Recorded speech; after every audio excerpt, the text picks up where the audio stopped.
Daniel Wolfe, CEO and co-founder at Tradingene. He is also a co-founder of the Somalian Long-Term Value Cryptocurrency Investment Fund, former COO of Troika Dialogue Investment Bank, former Senior Managing Director and co-founder of Alpha Capital Partners, and now he is a member of the board of directors of UC Rus Al and PAO Quadra. Can you please give Daniel a very warm welcome to the stage?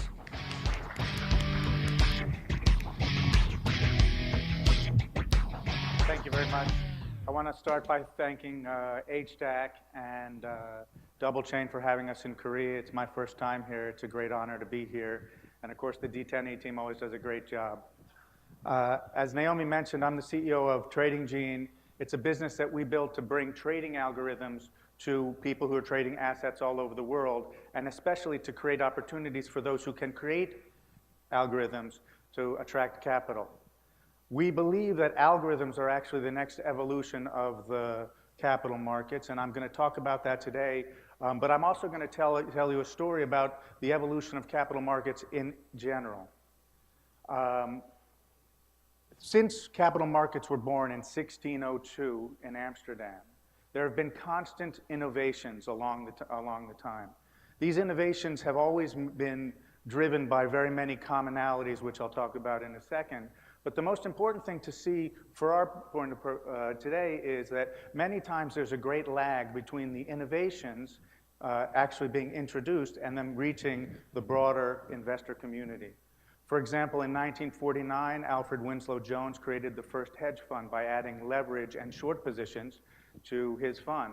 But it wasn't until over 50 years later that this became a common way for people to invest. Some of the innovations have taken an awfully long time to reach the market. You may be surprised to learn that in the United States, the largest capital market in the world, the pricing was an eighth of a cent until the year 2000. They did not decimalize pricing in the New York Stock Exchange in the United States until 2000. What did this mean? It meant that investors, no matter what they were buying and selling, were leaving a large part of their purchase on the table for brokerages. When we look at the drivers of market innovation, we see various commonalities. One thing that happens is investors are getting increasing amounts of information. In the olden days, in the 50s and 60s, of course, information about companies and their results was concentrated in the hands of the largest global financial institutions. Now this information is available on our telephones. There are more tools available out there than ever before, even for retail investors, and many of these tools are also available on their telephones.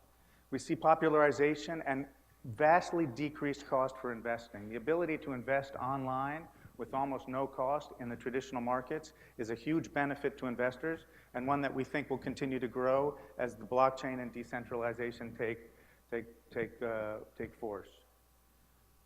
When we look at how these innovations, this evolution reaches the retail investors, we see a very common kind of evolution. It starts with early adopters, the people who create technology or new ways of investing. It then goes from these innovators and early adopters to large institutions. Generally, active traders come in, and at the very, very end, you see retail investors. For many of the innovations that I showed on the earlier slide, you can see where we are. Many of these things are far out on the value chain. If we look and try to decide where cryptocurrency is here, my guess is we haven't quite reached the hedge funds, and part of the reason is the lack of an institutional interface for them. For us, trading algorithms, which is our primary focus, are really just leaving the innovator stage. They're really not available to broader investor communities. We think it's the next innovation because if you look at what's happening in the biggest hedge funds, almost all of them now have a huge portion of their portfolios, and some of them exclusively trade using systemic trading and other algorithmically driven trading strategies. The amount of money that is going in the largest institutional investors to quantitative strategies is also growing and will grow very fast. And the reason is it makes money for these investors. Even Goldman Sachs, I love this from last year's Newsweek. In 2000, they had 600 traders on the cash equities desk in New York. Now they have 2, and 200 software engineers. So it's very clear that we have entered a time when the largest and most wealthy investors in the world have moved to trading algorithms. But these innovations are not accessible outside of this small circle of very large institutions. And we've designed our platform and our business to try to change this. And the way that we want to change this is by creating two communities. One is a community of creators who can use our existing platform, which already has 300 creators who have put 2,000 algorithms into it and done over 50,000 backtests. And we want to match them with a marketplace, which we'll finish this summer, which will allow any investor who wishes to buy using a success fee-based smart contract, the algorithm, and have it trade on their own account. But before I tell you more about what we've done, I want to tell you where our story starts. It starts in Moscow, where as Naomi began, I began my career, which included helping to set up the Russian capital markets in the period after the fall of the Soviet Union. And it's a very instructive time for me because in many ways what we faced in the mid-90s in Russia is what we see on the cryptocurrency markets today. A lack of institutional partners, a lack of information, huge spreads, inaccuracy, and of course, a huge menagerie of thieves and charlatans out there. Moscow is also important because that's where we live, that's where our development team, and the genesis of Tradingene came in Moscow's other great production, which is traffic jams. My partner and founder of the business originally, Roman Burtsov, found himself sitting in traffic jams every day. He has a commercial real estate business, very successful, and when he realized he was going to spend 3 or 4 hours a day in his car with his driver, he decided he had to make some profit from this. He had to do something. He doesn't like reading the car, so Roman started day trading. And he's very good at it. I look over his shoulder and see him making profit more often than not. And after a while, he wanted to understand why he couldn't have his successful trading strategies working once he got out of the car. And that's when he started looking around, and what he found was there's nothing there that allows a retail investor to use an algorithm in place of their own trading strategy. So why do algorithms work? The vast majority of traders lose money. A 2011 study estimated that 1.6% of day traders make money every year. 1.6%. Almost everybody loses money. Why do they lose money? They lose money because they don't know enough. They make bad decisions. They lose money because they're not able to access all of the tools that are available to them. And mostly they lose money because they're human beings. They get tired, they get upset, they get attached to positions, they make mistakes. And all of these things are exacerbated in the cryptocurrency world where markets, as you know, trade 24/7. And if you're going to sleep and have a life, it's almost impossible to be a successful trader. Algorithms address all of these problems. The knowledge is built into the algorithm by the creators. The creators have access to a wide variety of tools, some of which we have on our platform and built in, and many of which are available through many data aggregators and other service providers in the world. Algorithms also provide many advantages, 24/7 trading being the biggest one of them, but they're accurate. They can address any market opportunity on any exchange in the entire world, and they're very fast. But the algorithm trading market has really failed to deliver an investment product to people. One of the reasons is it doesn't allow the creators, who are really the drivers of successful algorithms, to attract capital. Platforms are generally unsophisticated because by and large they're designed by brokerages trying to attract assets and not trying to help creators make money.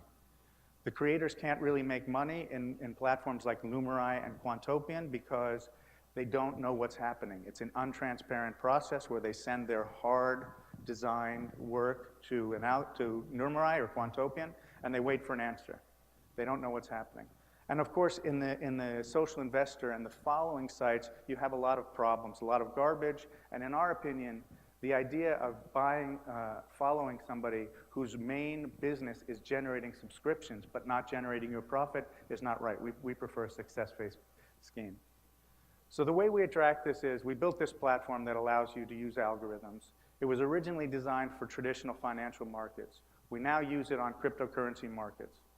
The blockchain allows us to do things I'll talk about in a moment, but the important part is the machine learning part. which allows us to test algorithms not only using historical data, which is very dangerous because people can curve fit algorithms, but to use out-of-sample testing and other state-of-the-art checking to make sure that the algorithms are correct. And this is a tool that's used not only by us, but by the algorithm creators themselves. And before we release an algorithm into the marketplace, we will also check that algorithm and also design disclosure so that any investor will understand what is the risk of taking this algorithm, what is the term, what might be the problems they would have if they invest, what kind of losses they could face. As I mentioned, the platform is complete and working. Some of our initial investors in our ICO, which is in pre-sale right now, are using the algorithms on Bitfinex and Bittrex. And we are now just going to add the investor area, which will allow people to use algorithms.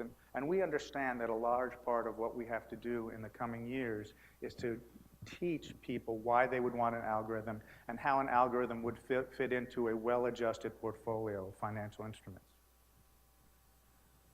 The blockchain here is very important. Again, because we see the lack of transparency between creators and investors as a major problem, we decided to put the auctions on the blockchain.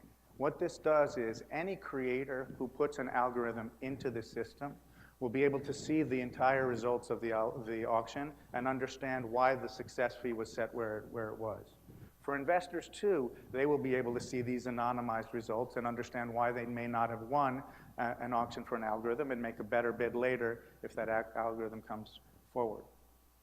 And then, because we use the signals from our algorithms go onto the exchange or brokerage accounts of our investors, we need the blockchain to be able to ensure that the smart contract will pay the creator and the platform at the end of the performance of the algorithm.